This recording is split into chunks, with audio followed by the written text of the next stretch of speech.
discipline about how do you make distributions to minors and young kids and what is appropriate and what is not appropriate. And you can study hours and hours and hours on this stuff. The philosophy of wealth and how to distribute. And Allah subhanahu wa ta'ala has given it so beautifully. فَإِذَا أَنَسْتُم مِّنْهُمْ رُشْدًا فَادْفَعُوا إِلَيْهِمْ أَمْوَالَهُم. Once you determine that they've reached rushd, then you give them their wealth. Okay, well, what's rushd? It's another conversation, right? So my point here is that the tradition is so rich. We don't know it and we don't understand it and we don't appreciate it. Non-Muslim lawyers, when they look at the stuff that we do, they say, oh, that's so amazing. Your religion is so incredible. You know, we talk about scientific miracles, we talk about all these other miracles, but this miracle of inheritance law in the Quran, if you just spend some time to focus on it, like, it strengthens your iman. Really, it's phenomenal. Alright, so I will take some questions. Try to keep it to one question and try to keep it to a question that is relevant to the entirety. I'm just going to start this way and go this way. Yes?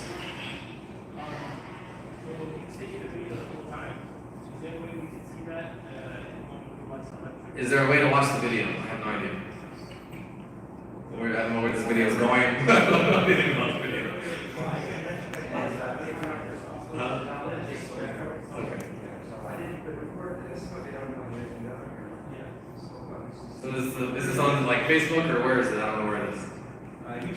YouTube. Okay. All right. So it'll be there. I have a longer series, if you want, that goes into multiple parts. If you're more interested, it's through Zaytuna College, and there's a multi-part series you can listen as well. And there's a bunch of other ones on YouTube, but inshallah it'll be there. How much it costs to do it? That's the big question, right? So I told you, if you go to a lawyer, the average cost, the low end is probably around $2,000, the high end is probably around $6,000. It's like buying a car. You ask me how much is a car? Right? A car could be $1,000, a car could be $100,000. It depends on what you're getting. So that's kind of just establishing a range if you go to a lawyer to do this. Do I recommend doing it yourself? This is maybe a better question. Can't I just go online, download a form, print it out, sign it? Maybe. But the more you have, the less that makes sense. It's kind of like taxes. You have a simple case, you can use TurboTax, right? Reasonable, it's fine, it works. Once you get more, then what? The second question, how much your cost? But it depends on the situation. So it depends on the case, right? It depends on complexity, depends on the family. Is it a first marriage, is it a second marriage, the person had a lot? So it all depends on the situation. The complexity matters, right? If someone has kids from a previous marriage, does that make the planning harder or easier? Much harder. That makes it more important for you to do it. Somebody has a kid with special needs. It's more complex. There's more things that you have to think about. Somebody has 5 properties. More hard or easy? So the more complexity a person has, the more that naturally you should invest in making sure that the succession is there. So let me move this way. Yes?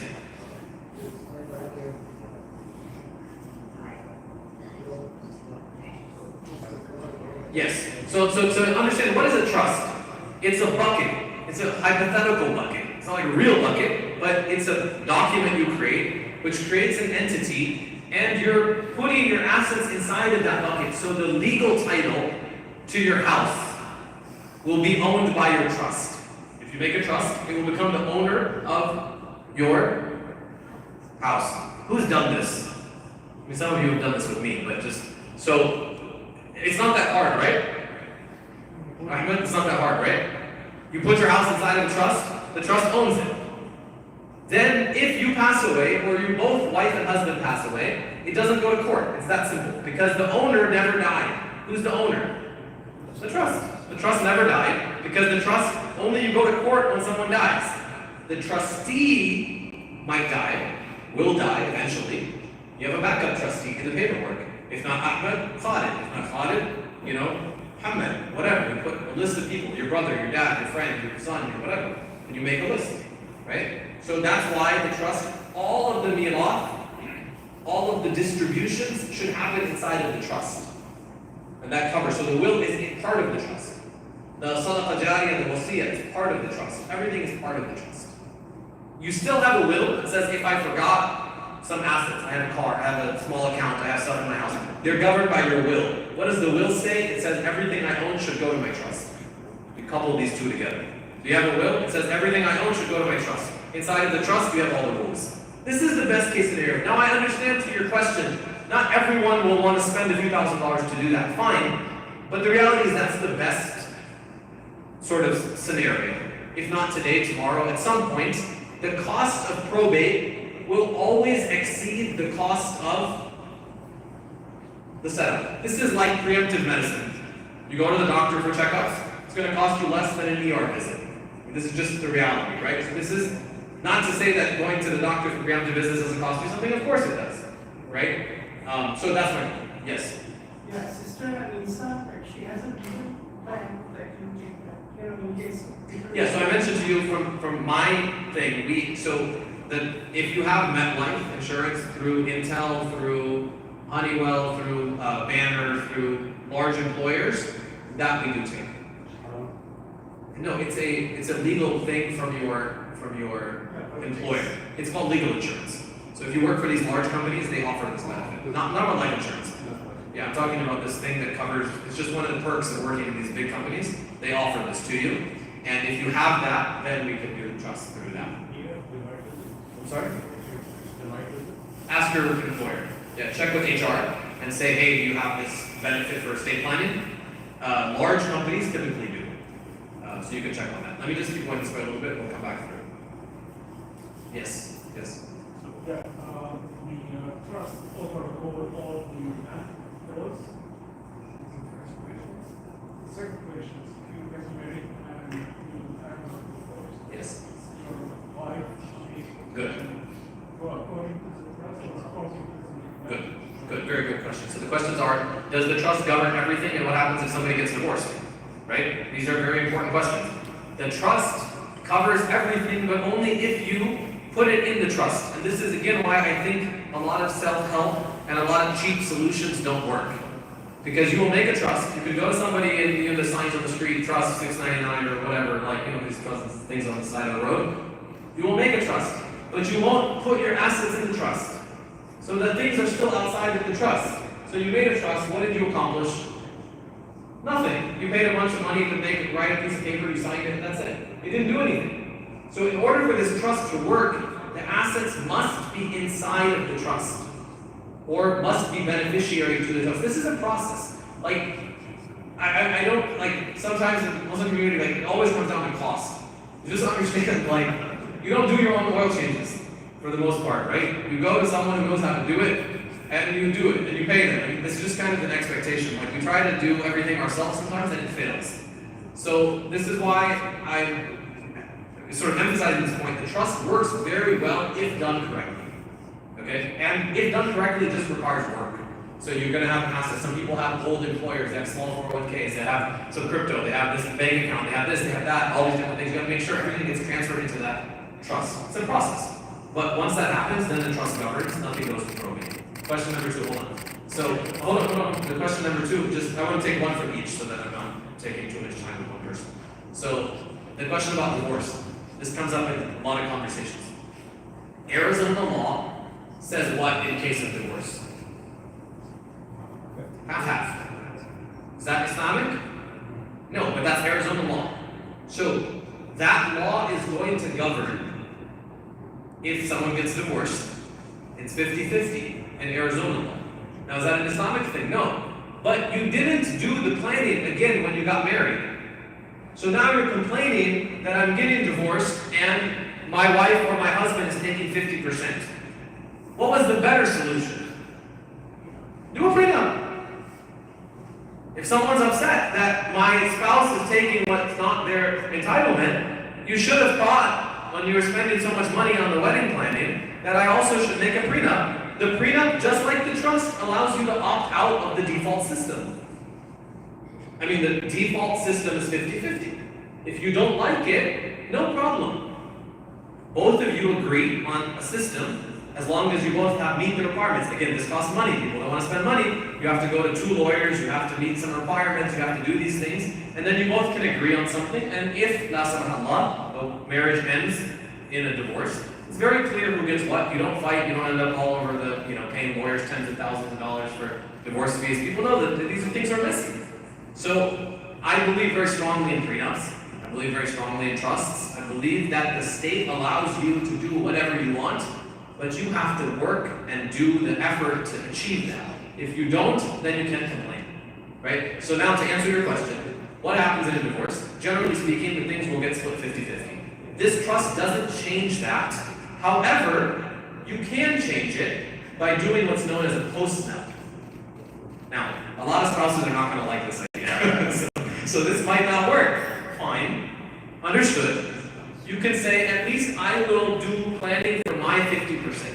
Right? If I own 50%, I want to ensure that my 50% gets distributed according to Sharia. Her 50% will go to her and be hers or whatever. Or his 50%, he can do whatever he wants with. I want to make sure my half gets distributed according to Sharia. At least I do my part. So you can assume in case a divorce, the trust just gets split up, right?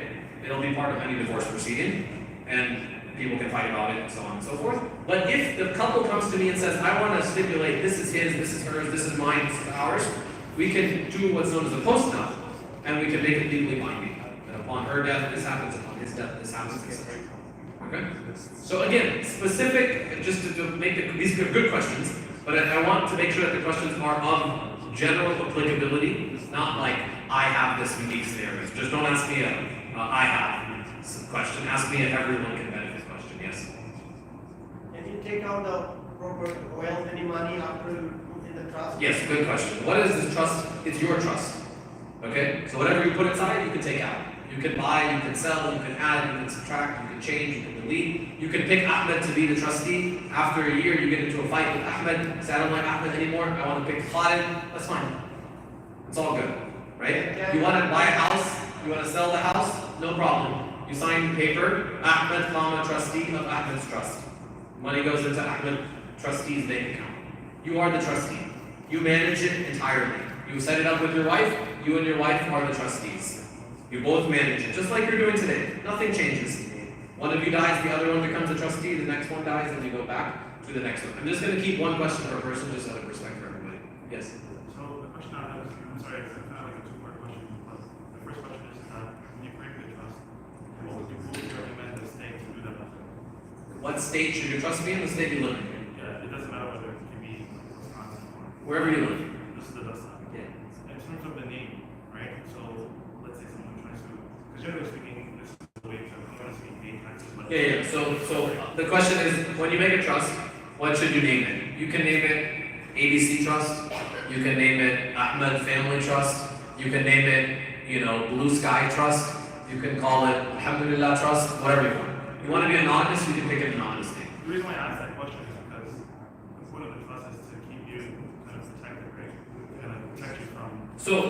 So that's going into kind of level 2 of planning. I'm not going to address it. Okay, sorry. But generally speaking, the idea of this base level of planning is what happens when we die. Because we're all going to die. Now, how do I build advanced tools to hide my assets from potential creditors and all that stuff? We do that too. Because you're allowed legal things, right? Not tax fraud and all kinds of things that are haram. I'm talking about, are you allowed to own your property inside of, ABC LLC, which is owned by XYZ Trust, so that if somebody tries to search your name in the records, they won't figure out who the owner is? Is that allowed? Of course it's allowed. Great, right? Why does everybody need to know what you have? That's what, rich, non-Muslim people are doing, right? Not to do fraud, but to just do preemptive protection. Now, sometimes we get phone calls in the office saying, oh, I just got sued. Can I move all my assets into this thing? No, that's fraud. That's illegal, right? But can you do things in advance that are preemptive to try and prevent, creditors and such? Yes. It has to be good planning. We're going to move on. We're going to move on, just to be fair to everyone. Yes? I want to apply the inheritance rule by Quran. Yes. Was there any effort to map that into the trust? Of course. That's the whole point of the trust. And the distribution. Absolutely. So inside of the trust, we're going to say, I want this trust to be distributed according to Sharia. How about the 401k? You can make all of that go to the trust.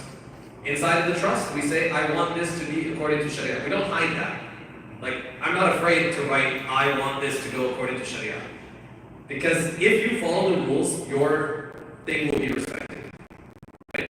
So if you put it in a will, I don't like that. Because the will goes to court, and maybe the judge doesn't like Sharia. It's possible. It's very, like, it happens. Like, we live in a society where, like, maybe they don't like it. But guess what? It's private. So nobody cares what anybody else thinks. You get to do what you want to do, as long as you follow the rules. Like, you have to make the steps to do it. Once you meet all of the check boxes, then you're good. Inside of the trust, you say Sharia 2 to 1, boy to girl, wife gets this, husband gets this, child gets this, whatever, all of that, everything. I want to do a thuluth for Sadaqah Jariyah, I want whatever. You can make all of these different things. For the Sadaqah, can you donate all your money if the kids are grown up? Can you donate all of your money? No. That was the hadith we said. The max is one there. If they were kids? No, that's the max. On death, you want to give all your money, do it today. Yeah, that's I mean today. Like, now, before you die. Yeah, before you die. Before you die, you can do whatever you want. You want to give all your money to the masjid today, that's fine. Right? But I don't have any. that's fine. But on death, Just theoretically, on death, it's the max is 1/3. On death, the max is 1/3. Right? Yes. What if you have like very little, like just a clothes are you gonna get like happy clothes, like your happy shirt goes to your son? Yeah. So you know, when I said that everyone should do a trust, I mean like once you have enough savings to justify the cost of doing this, then you should do that. But basic things, there's a probate avoidance. It's 75,000, I think, of property. If you have 75,000, I could be wrong on the number, but if you have less than $75,000 of assets, you can skip the probate process and you could just distribute the assets. So in certain cases, wills are fine. If you don't have a lot, you can do a will and you can stipulate this who gets what. Now, yes, it's supposed to be any amount of stuff you have. It doesn't mean you have a shirt, you cut half the shirt, you give half to the son, half to the daughter, or to the other son. That doesn't make any sense. Now nobody has a shirt, right? But you give one shirt to one, you give the other shirt to the other, or you equal the value and you figure out what it is. There's a lot of like post-death stuff in this. You figure out the total estate is worth $100, and then we do the distributions based on that. Now, why is this thing so complicated? Because people don't have cash. They have a house, they might have an office, they might have a rental property. They got a lot of illiquid things. Illiquid things make stuff harder, right? If you just have cash in the bank, you just distribute it, you're done. But that's not how things work. People have a 401k. What do we do with that, right? If you have to pay it, now you have to pay taxes. Well, how do we minimize the taxes? That's why this stuff is hard, right? Because we got to think about those things. Yes. Now I can have a few questions. So if you made your spouse to waive, her or his right when he first bought the property, Yeah. does the 50-50 rule still applies in that case? Well, let me rephrase your question. If your spouse voluntarily waived their right in the property, do they still have a right? The answer is no. But if you forced your spouse to sign a waiver, then they can make a claim, right? Right. So if the spouse signs a disclaimer deed voluntarily, Sure. they don't have a right on the property, Okay. right? It's not their property. So the disclaimer deed eliminates the community assumption, right? Because it's not there anymore. Now comes the same problem, is if you only have one name on the property and you didn't put it in a trust, what happens when you die? It's gone. It's in probate, because it didn't have a trust. Now there is another solution I'll just throw out there, which is a little bit simpler than a trust, which is known as a transfer on death deed, or a beneficiary deed, in which you can stipulate that when I die, this person gets this property. It's a cheaper, much easier solution. It works if you have a very simple case. Let's say there's a father and he just has one son. No other kids, no spouse, no parents, whatever. So the whole estate is supposed to go to the son anyways, and the son is an adult. It's very easy, just do the beneficiary deed, right? But if you've got 4 kids, and there's boys and there's girls and there's a spouse and there's parents and there's all, that's not a good solution. But for basic cases, a beneficiary deed works well. It works just like the 401k designation. You've got a beneficiary, you write it, and it's there. Does the trustee own the money, and does he or she distribute the money among the kids? Does he own the money, the trustee? No, he's the trustee, right? The trustee. So both Shar'an as well as under state law, they are obliged to do whatever the document says. Now, can they steal it? Of course. I mean, they can. It's not right, it's wrong, it's illegal. But if you don't pick a good person, they might steal all your money and run away. Because remember, we eliminated the court. So if we don't have a court, who's watching? Allah's watching, but nobody else is watching. So if they steal all the money, it's a problem. Pick good people. This is really important. Pick good people because money is money. People fight, people steal, people do all these things. So yes, this is a risk. When you pick a trustee, you gotta pick somebody good because they might not make good decisions. What's the recourse if they steal? Well, somebody can sue them and go to court and fight about it. We don't want to do that. But legally, then is he obligated to distribute the? Of course, legally they must follow the rules. They are contractually bound. So let's go back to the scenario where you say, sometimes I have people that say, I leave all my wealth to my brother, and my brother will figure out what to do with it. This is smart. Like, I don't want it to go to probate. I have one brother. He's a good person. He's going to figure out what to do with it. Again, I don't have a problem with that approach. I think it's a simple approach that works if everything is easy. And we said there's a problem with that. If the brother doesn't do it, he might not do it because he gets sick, he dies, he gets divorced, he gets in a car accident, he just doesn't do it, doesn't feel like it anymore, he changes, whatever. There's a lot of reasons why legally the money is his. If you put someone as a beneficiary, it's 100% legally theirs. Amana, of course, it's still there, but it's not legal. In this case, when you make a trustee, it's both legally and amanat. Both. They must do it both under the law as well as under the, right? Yes. Who has an answer question? Yes. If you relocate to another state, you have to register that trust in that state? Yeah. I mean, it's not the first thing you need to do, but if you move, you should update your documents. You should update these documents when things happen.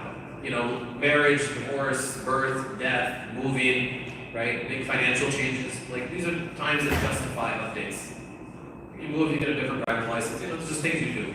You update it. Now, you don't have to update this every day, that's the point. But you have to update it on a certain cadence when major things happen. The priorities you mentioned, the funeral expense, death, wasiya, and then the shares. Yes. Is it like the running This law? is the one. Yeah. In Ba'di Wasiyah, you will see we have a name, right? So Quran even says after the Wasiyah, after the debts, then we go to the what's left to be lost. If the wasiya says, give it to all my spouse. Oh, very good. So the very good. So the wasiyah, the rule of that is the hadith we talked about before, that the wasiyah cannot exceed 1/3. Oh, okay. And the wasiyah cannot be to one of the waratha. So the wasiyah cannot be, for example, a common question we get is daughters get half the share of sons. So I'd like to make a wasiyah to my daughter. We get this all the time, right? Sounds creative, but it doesn't work. Because the rule of wasiyah is you cannot give it to one of the people who's supposed to inherit. Okay? So Somebody doing it is sinful? yeah, it's not allowed. I mean, it would just be void. It's not allowed, so yes, there's no I didn't get to answer the first question I asked, can I take my assets, move to other countries from the trust? Yeah, good. Okay, I'll answer that and I'll come back here. Yes, in theory you can. You can say, upon my death, I want my money to go to Bangladesh, and I want it to go to these relatives, or I want it to go to this sadaqah. I have my parents are over there. Whatever the situation is, you're allowed to do that. The trustee's job is going to be to facilitate it. So inside the trust, you can make that happen. The state will allow that? It's privatized. The U.S. will allow it. You're sending inheritance. The guy has to figure out how to do it. I'm not saying it's easy to transfer a bunch of money. That's its own problem. That's not my problem. That's a universal problem. That's something that you've got to do. But it is allowed. Yes. He got his hand. Yes.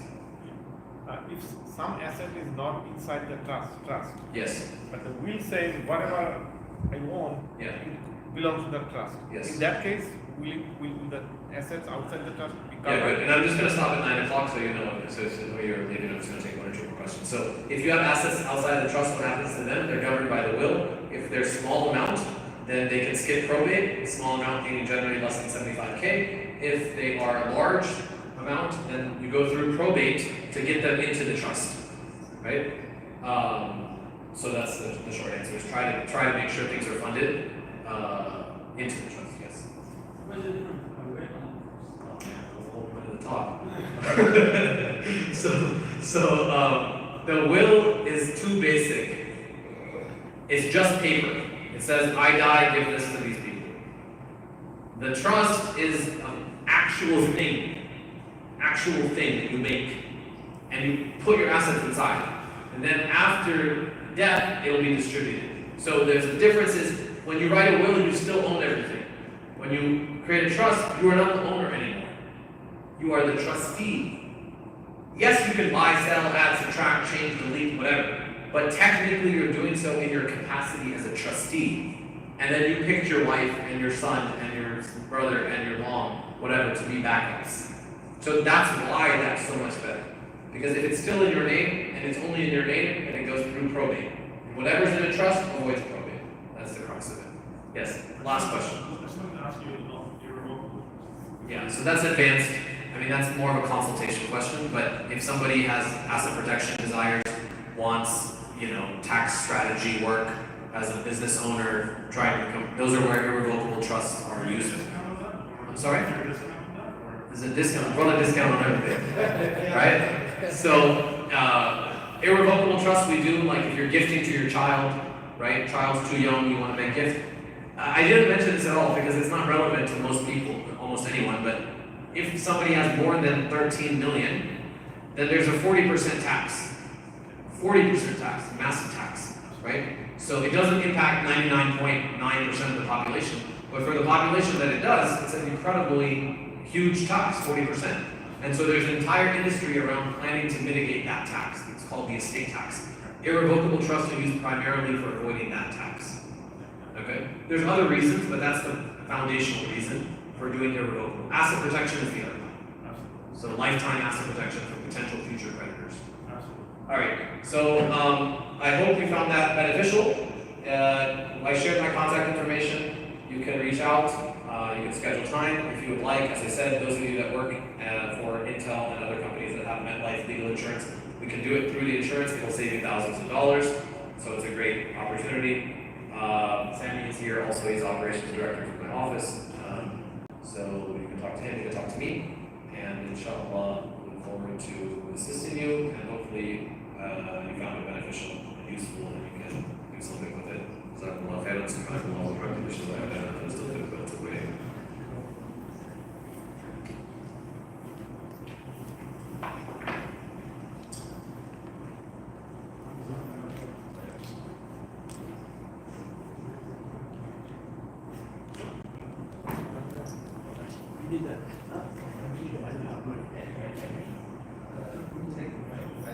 I don't know.